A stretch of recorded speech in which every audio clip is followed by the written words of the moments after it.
വയനാട് ദുരന്തം നേരിടാൻ കേന്ദ്രം 7ാം മാസം പണം അനുവദിച്ചു. അത് പണമല്ല, വായ്പയാണ്. പലിശ ഇല്ലല്ലോ, 50 വർഷത്തെ വായ്പയല്ലേ എന്നാണ് BJP സംസ്ഥാന അധ്യക്ഷൻ ചോദിച്ചത്. 50 വർഷത്തെ വായ്പ ഗ്രാന്റ് പോലെയാണെന്നും അദ്ദേഹം തന്നെ പറഞ്ഞു. 50 വർഷം കഴിഞ്ഞ് തിരിച്ചടക്കേണ്ടതോർത്ത് മുഖ്യമന്ത്രി പിണറായി വിജയൻ വേവലാതിപ്പെടേണ്ടതില്ല എന്നും കെ സുരേന്ദ്രൻ പരസ്യമായി തന്നെ മാധ്യമങ്ങളോട് പറഞ്ഞതാണ്. ഏതായാലും വർഷാവർഷം 10.5 കോടി വീതം തിരിച്ചടച്ചില്ലെങ്കിൽ കേന്ദ്രം അവിടെ നിന്നുള്ള മറ്റ് സഹായമൊന്നും തരില്ല എന്നൊരു വാചകം അതിനൊപ്പമുണ്ട്. 2 വർഷത്തെ തിരിച്ചടവ് ഈ പിണറായി വിജയൻ സർക്കാർ തന്നെ അടയ്ക്കുകയും വേണം. അടുത്ത വർഷം മുതൽ കേരളത്തിനൊരു വായ്പ എടുക്കണമെങ്കിൽ ഈ 529.5 കോടി കുറച്ചേ സാധിക്കുകയുള്ളൂ. വയനാടിന് ഉരുൾപൊട്ടൽ ദുരിതാശ്വാസം നൽകുന്നതിനാൽ മറ്റു പദ്ധതികൾക്കുള്ള 529 കോടി കുറയുമെന്നർത്ഥം. സംസ്ഥാനത്തെ അപമാനിക്കുകയാണെന്നാണ് മുഖ്യമന്ത്രിയും റവന്യൂ മന്ത്രിയും ഒരേപോലെ പറഞ്ഞത്. അത്യന്തം അപമാനകരമെന്ന് പ്രതിപക്ഷ നേതാവ് VD സതീശനും പറഞ്ഞു. ഇവരൊക്കെ പറഞ്ഞതിനും അപ്പുറത്ത് അപമാനകരമായ 2 കാര്യങ്ങളുണ്ട്. അവയാണ് ഇന്ന് ന്യൂസ് മലയാളം പുറത്തുവിടുന്നത്. സ്പോട്ട്ലൈറ്റ് ആരംഭിക്കുന്നു. വായ്പ അനുവദിച്ച് കേന്ദ്രം കേരളത്തെ നിർത്തി അപമാനിച്ചുവോ? കേന്ദ്രം സമീപകാലത്ത് ഇതിനു മുൻപ് 2 തവണയാണ് ആ 50 വർഷ കാലാവധിയുള്ള വായ്പ അനുവദിച്ചത്. ആദ്യത്തേത് 2023 ജൂൺ മാസം 17-ന്. അന്ന് നമ്മുടെ രാജ്യത്തെ 16 സംസ്ഥാനങ്ങൾക്ക്, ആ എണ്ണം തെറ്റിപ്പോകരുത്, 16 സംസ്ഥാനങ്ങൾക്ക് ആസ്തി വികസനത്തിനായി പണം അനുവദിക്കുകയായിരുന്നു.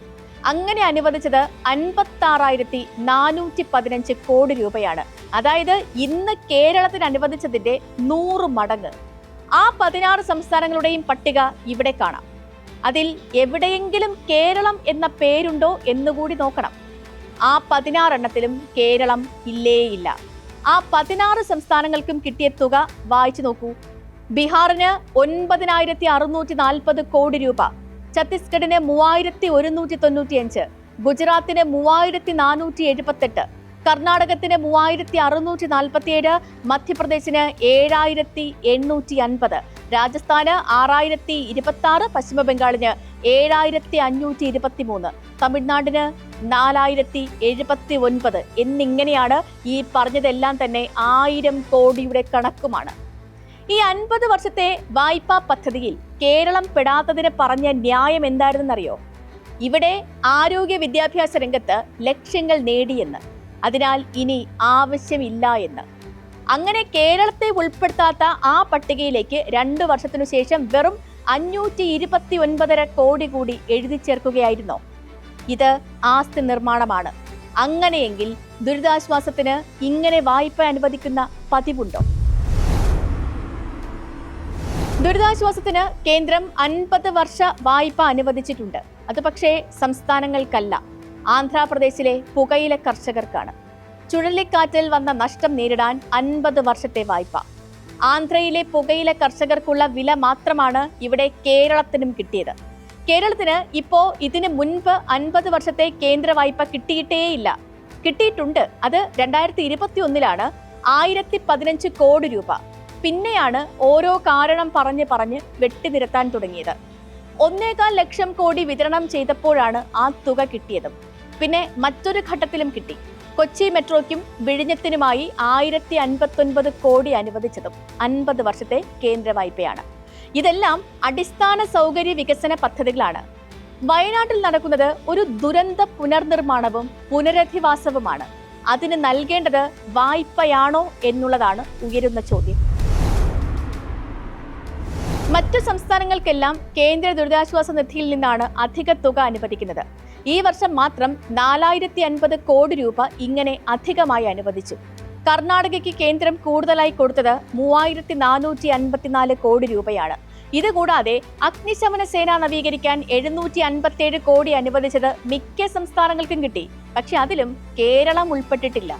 കേരളത്തിന് ആകെ ഈ ഇനത്തിൽ സംസ്ഥാന വിഹിതം കൂടി ചേർത്ത് 388 കോടി രൂപയാണുള്ളത്.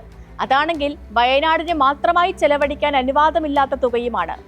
ആ തുക കൂടെ ഇപ്പോൾ അനുവദിച്ചിരിക്കുന്നത് 529.5 കോടിയുടെ വായ്പയും. വേറൊരു സംസ്ഥാനത്തോടും ഇത് ചെയ്തിട്ടില്ല എന്ന് മാത്രമല്ല, വേറെയും വിഷയമുണ്ട്. കേരളം ആവശ്യപ്പെട്ടത് 2029 കോടി രൂപയാണ്. അതിന്റെ സഹായമാണ്. അത് അനുവദിക്കണമെങ്കിൽ കേന്ദ്രത്തിന്റെ ഈ വർഷത്തെ ദുരന്ത നിവാരണ ഫണ്ടിൽ ചെലവഴിക്കാത്ത 65,000 കോടി രൂപയുണ്ടായിരുന്നു. ഇത്രയും തുക കണ്ണും പൂട്ടി അനുവദിക്കാമായിരുന്നിട്ടും 7 മാസം കാത്തിരുന്നു. എന്നിട്ട് അനുവദിച്ചതോ? അവിടെയാണ് വിവാദം. ആ വായ്പയിലെ 529.5 കോടിയും ഈ സാമ്പത്തിക വർഷം അഥവാ 45 ദിവസം കൊണ്ട് ചെലവഴിക്കണം എന്നാണ് ഒന്നാമത്തെ നിബന്ധന. അനുവദിച്ചിരിക്കുന്ന പണം എന്തിനൊക്കെ എന്നുകൂടി നോക്കാം. 2 ടൗൺഷിപ്പുകൾ, 110 kV സബ്സ്റ്റേഷൻ, റോഡുകൾ, പാലങ്ങൾ, തകർന്ന വെള്ളാർമല മുണ്ടക്കൈ സ്കൂൾ കെട്ടിടങ്ങൾ, വൈത്തിരി താലൂക്ക് ആശുപത്രി, ഇവയുടെ ഒക്കെ നിർമ്മാണത്തിനായി ഈ തുക വിനിയോഗിക്കേണ്ടി വരും. അതും 15 ദിവസം കൊണ്ട്. ഈ ബൈബിളിന്റെ തുടക്കത്തിൽ ദൈവം ലോകം സൃഷ്ടിച്ചപ്പോൾ അല്ലാതെ 45 ദിവസം കൊണ്ട് ഈ പണിയൊക്കെ ലോകത്ത് മറ്റൊരിടത്തും തീർന്നതായി ഒരു അറിവുമില്ല. ഇതോടൊപ്പം തന്നെ മറ്റൊരു വ്യവസ്ഥ കൂടിയുണ്ട്, അതും മറക്കരുത്. അതായത് കേന്ദ്ര സർക്കാരിന്റെ പേര് ഓരോ പദ്ധതിക്കുമൊപ്പം മായാതെ എഴുതി വെക്കണം. നീലയും വെള്ളയും നിറത്തിൽ ആ പേരെഴുതി വച്ചതിനാണ് പശ്ചിമ ബംഗാളിനുള്ള 4,000 കോടിയുടെ സഹായം കേന്ദ്രം പിൻവലിച്ചത്. കേന്ദ്രം നൽകിയ പണമാണെന്നും പ്രധാനമന്ത്രിയുടെ ചിത്രം ഉൾപ്പെടെ ഓറഞ്ചും മഞ്ഞയും നിറത്തിൽ എഴുതി വയ്ക്കാനുമാണ് പശ്ചിമ ബംഗാളിനോട് ആവശ്യപ്പെട്ടത്. കാവി BJP ഓഫീസിൽ മതിയെന്ന് മറുപടി നൽകിയ മമത സുപ്രീം കോടതിയെ സമീപിക്കുകയും അനുകൂല വിധിയും നേടി. ആ പദ്ധതിയാണ് ഇപ്പോ വയനാട് ദുരിതാശ്വാസത്തിന്റെ പേരിൽ കേരളത്തിലേക്കും എത്തുന്നത്. നിങ്ങൾക്കിതൊക്കെ മതി എന്നതിനപ്പുറം മറ്റെന്താണ് ഈ നടപടി നൽകുന്ന സന്ദേശം? സ്പോട്ട്ലൈറ്റിനെ മറ്റൊരു വിഷയവുമായി നാളെ ഇതേ സമയം.